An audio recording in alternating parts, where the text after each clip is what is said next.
Hello दोस्तों, हमारी रोज़ की दुनिया में आपका वेलकम है। जैसे कि आप सभी लोग जानते हैं, यह है हीर का घर।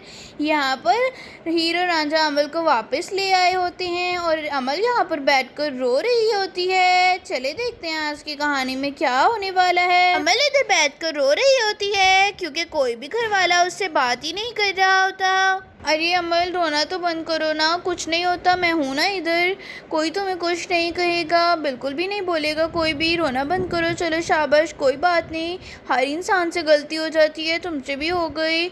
और वैसे भी उस लड़के का ज़्यादा कसूर था, उसने तो ये सब कुछ सिर्फ बदला लेने के लिए किया, तुम क्यों परेशान हो रही हो, सब कुछ ठीक हो जाएगा, चलो शाबाश, रोना बंद करो, मैं हूँ ना यहाँ पर, कोई तुम्हें कुछ नहीं कहेगा, बिल्कुल भी नहीं, चलो शाबाश। हीला पी, देखी ना, कोई भी मुझसे बात नहीं कर रहा, सब लोग मुझसे नाराज हो गए हैं, अम्मी भी बात नहीं कर रही, दादी भी नहीं कर रही, और राजा भाई भी इतने नाराज है मुझसे। इन लोगों से गलती नहीं होती क्या? मुझे क्या पता था वो लड़का किस तरह का है। वो तो मुझे किसी काम के सिलसिले में बुला कर लेकर गया था, उसने मुझे कहा था कि मुझसे मिलने आओ, मैं तुम्हें जॉब ऑफ़र करूँगा। मैं तो जॉब के लिए वहाँ पर गई थी, मैंने उस वक्त आप लोग को बताया नहीं, अब बता ली हूँ। प्लीज़ आप रांझा भाई को समझाए ना, मुझसे बात कर लें। मैं सिर्फ और सिर्फ जॉब के लिए वहाँ पर गई थी, मैं उससे मिलने के लिए नहीं गई थी, आप बताए ना रांझा भाई को। अरे हाँ अमल, तुम खुद बताओ ना उठकर, चलो शाबाश, अगर ऐसी बात है तो ऐसी गलत समझ रहे हैं तुम्हें सब लोग। हाँ रांझा भाई तो मेरी बात सुनने के लिए तैयार ही नहीं है, लेकिन फिर भी अगर आप कहती हैं तो मैं कोशिश कर लेती हूँ एक दफ़ा।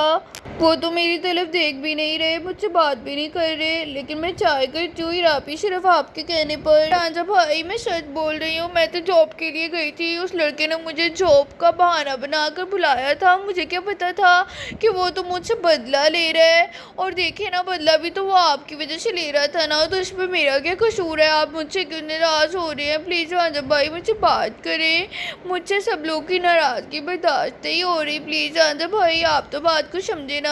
देखिए ना, मैं किसी गलत इरादे से नहीं गई थी बिल्कुल भी, वो लड़का मुझे धोखा देकर लेकर गया था, मुझे नहीं पता था कि वो कोई गुंडा है।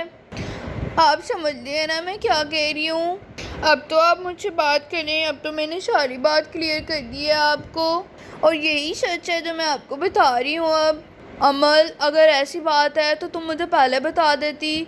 अगर तुम जॉब के लिए गई थी, इसका मतलब वाकई में वो बदला लेने के लिए कर रहा था। कोई बात नहीं, मैंने भी उसकी अच्छी खासी पिटाई लगाई है, अब वो कभी भी तुम्हें दोबारा तंग नहीं करेगा। लेकिन कुछ भी हो, तुम्हें झूठ तो नहीं बोलना चाहिए था ना, तुम मुझे बता देती कि तुम यहाँ पर जा रही हो, इससे मिलने जा रही हो, मैं तुम्हें कौन सा मना कर देता। अगर जॉब ही चाहिए थी तो मुझसे बात कर लेती, मैं तुम्हारी कोई हेल्प कर देता, लेकिन झूठ तो ना बोलती ना। हम तो तुम्हारे झूठ की वजह से तुमसे नाराज़ हैं, अगर तुम ऐसे झूठ बोलकर जाओगी तो सबको गलत ही लगेगा ना, इसलिए कभी भी हमें इस तरह झूठ बोलकर नहीं जाना चाहिए। और मैं नहीं नाराज़ अब तुमसे, चलो शाबाश, रोना बंद करो अब तुम। मैंने उस लड़के को अच्छे से सबक सिखा दिया, अब वो दोबारा किसी भी लड़के को तंग नहीं कर पाएगा, और अगर दोबारा कभी भी वो तुमसे कोई भी बात करे, तुमने फ़ौरन मुझे बताना है, ठीक है ना? ठीक है रांझा भाई, शुक्र है आप मान गए, मुझे तो लगा था आप कभी भी मुझसे बात नहीं करेंगे। थैंक यू रांझा भाई, मैं कभी भी कुछ भी नहीं छुपाऊंगी दोबारा, मुझे मेरे झूठ की बहुत अच्छी सज़ा मिल गई है, अब मैं दोबारा कभी झूठ नहीं बोलूँगी किसी के साथ भी। आप बहुत अच्छे हैं रांझा भाई, आप हर जगह पहुंच जाते हैं हमारी हर मुश्किल में, अगर आप ना होते तो हमारा क्या बन। अच्छा कोई बात नहीं अमल, अब तुम परेशान मत हो, जो होना था वो हो गया, टेंशन लेने वाली कोई बात नहीं है, अब सब कुछ ठीक हो गया है, और जब तक मैं हूँ ना तुम्हारे साथ, तुम्हें कोई नुकसान नहीं पहुँचा सकता। बस तुम मुझसे कोई भी बात छुपाया मत करो, मैं हूँ ना अपनी बहन के साथ हमेशा के लिए, मेरे होते हुए तुम्हें किसी भी बात की टेंशन लेने की ज़रूरत नहीं है। अब तुम जाओ अंदर, बाकी सबको मैं संभाल लूँगा, सबको समझा दूँगा अच्छे से, कोई तुम्हें कुछ नहीं कहेगा और कोई नाराज़ नहीं होगा तुमसे। वाकई में रांझा भाई ठीक है, फिर मैं जाती हूँ अंदर कमरे में, आप सबको संभाल लीजिएगा। देखे कोई भी मुझसे बात नहीं कर रहा, इनको अच्छे से समझा दे, मैंने कुछ गलत नहीं किया। शुक्रिया रांझा भाई, मैं जाती हूँ अंदर कमरे में। रांझा भाई ख्याल से मैं ना लीजिएगा दादी जान को, अम्मी जान को, ये ना हो आपके सामने मान जाएं और बाद में मुझसे बात ना करें। चलो अब मैं अंदर चलती हूँ, जाकर थोड़ी देर रेस्ट करती हूँ, आज तो बहुत ही थका देने वाला दिन था। और फिर अमल यहाँ पर अंदर कमरे में आकर लेट जाती है और सब कुछ जो हुआ होता है उसके बारे में सोचने लगती है। हाँ, मुझे लगता है आज मैंने बहुत बड़ी गलती कर दी। मैं दोबारा कभी भी ऐसे झूठ बोलकर नहीं जाऊँगी। शुक्र है आज अगर रांझा भाई ना होते तो पता नहीं मेरे साथ क्या हो जाता। वो हर वक्त हर जगह पर टाइम पर पहुंच जाते हैं और मुझे बचा लेते हैं। और एक मेरा भाई है कबीर, वो कभी भी मौके पर नहीं पहुंचा। उसने कभी पीछा ही नहीं किया कि मेरी बहन कहाँ गई है कहाँ नहीं।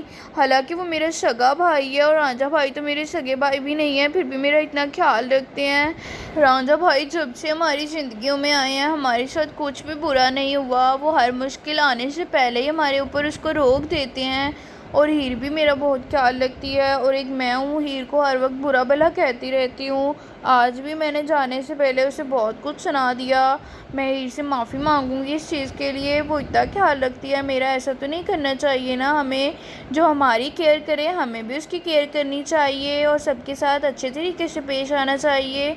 मैंने बहुत ही गलत किया आज हीर के साथ भी। शुक्र है मुझे ये सब कुछ रियलाइज़ हो गया। मैं गलती पर थी, मैं अपनी गलती पर बहुत शर्मिंदा हूँ।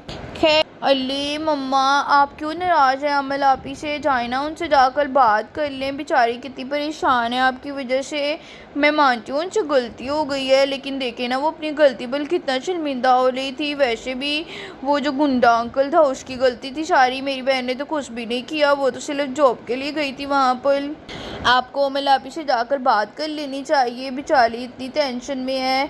ये ना हो कि वो सारी रात रोती रहे अंदर कमरे में। जाए ना मम्मा, जाकर बात कर लें अमल आपी से, प्लीज़ मेरे लिए चली जाए ना। मैं अपनी आपी को इस तरह से परेशान नहीं देख सकती बिल्कुल। अरे हाँ हाँ जन्नत, मैं नहीं नाराज़ तुम्हारी आपी से भाई। अब थोड़ा बहुत तो उसको इस तरह से गुस्सा दिखाना पड़ेगा ना। आखिर उसने झूठ बोला हमारे साथ, तो इसकी थोड़ी बहुत सज़ा तो बनती है ना। अगर मैं झट से मान जाऊँगी तो वो दोबारा इस तरह करेगी। और हीर तुम्हारा बहुत ही ज़्यादा शुक्रिया। अगर आज तुम वक्त पर इस चीज़ का ख्याल ना करती कि वहाँ पर अमल के कोई दोस्त नहीं रहती तो आज हमें ये सब कुछ पता ना चल पाता और वो लड़का पता नहीं अमल के साथ क्या कर देता। और शुक्र है मैंने वक्त पर तुम्हारी बात को समझ लिया और बात मान ली और तुम्हें और रांझे को उसके पीछे भेज दिया। और तुम्हारी दादी बिल्कुल ठीक कहती है, आजकल के हालात बिल्कुल ठीक नहीं है। लड़कियों को बिल्कुल भी अकेला बाहर नहीं जाना चाहिए। देखो ना उस लड़के को, इतने दिनों पुरानी बात को लेकर वो अभी तक बैठा हुआ था और बदला लेने के लिए कैसे उतावला हो रहा था। अच्छा किया रांझे ने उसकी पिटाई लगाई। अब वो डरेगा, वो इस तरफ नहीं आएगा बिल्कुल भी। अरे नहीं अम्मी जान, इसमें शुक्रिया की क्या बात है। वो मेरी बहन है और मेरा फ़र्ज़ बनता है उसकी हिफाजत करना हर बुरी चीज़ से। और मैंने कुछ भी एहसान नहीं किया उसके ऊपर। मैं उसका हमेशा ऐसे ही ख्याल रखती हूँ और ऐसे ही रखती रहूँगी, आप फ़िक्र मत करें। और ज़्यादा देर अब उसको इस तरह तंग मत करें, बस जाकर उससे बात कर लें जल्दी से, ताकि वो भी इस टेंशन से निकले। जो होना था वो तो हो गया, वैसे भी होने को कौन टाल सकता है। लेकिन मैं जानती हूँ अमल को, वो इस गलती को कभी भी दोहराएगी नहीं। वो इस चीज़ का हमेशा अब ख्याल करेगी। वो गलती तो कर देती है लेकिन उसे जल्दी एहसास भी हो जाता है, ये उसकी अच्छी आदत है। वैसे अली लांजा भाई, आप तो हीरो निकले। आपने तो आज कमाल ही कर लिया। मुझे हीलाफी ने बताया आपने उस कुंदे को कैसे पिटाई लगाई, बेचारे का मुँह ही सूज गया। मैं भी वहाँ पर होती ना तो बहुत इंजॉय करती इस मार को। सच में राजा भाई आपने बहुत अच्छा किया। वैसे उसके साथ यही होना चाहिए था। बुरे लोगों को वैसे भी इसी तरह सजा देनी चाहिए ताकि वो दोबारा किसी के साथ बुरा ना कर सके, बेचारे गुंडा अंकल। मैं ना अपनी शाली दोस्तों को बताऊंगी इस किस्से के बारे में कि मेरे लांजा भाई ने एक गुंडे को डिश को खोल के उड़ा दिया। बहुत मजा आएगा, सब लोग बहुत तारीफ करेंगे मेरे लांजा भाई की ये बात सुनकर। हाँ जन्नत, बता देना भाई। देखो ज़रा कैसे खुश हो रही है, जैसे को मैदान फतह करके आया हूँ मैं। और लड़ाई पर इतना खुश कौन होता है? बच्चे भी ना छोटी छोटी बातों पर खुश हो जाते हैं। सही कहा है किसी ने, बच्चे मन के सच्चे।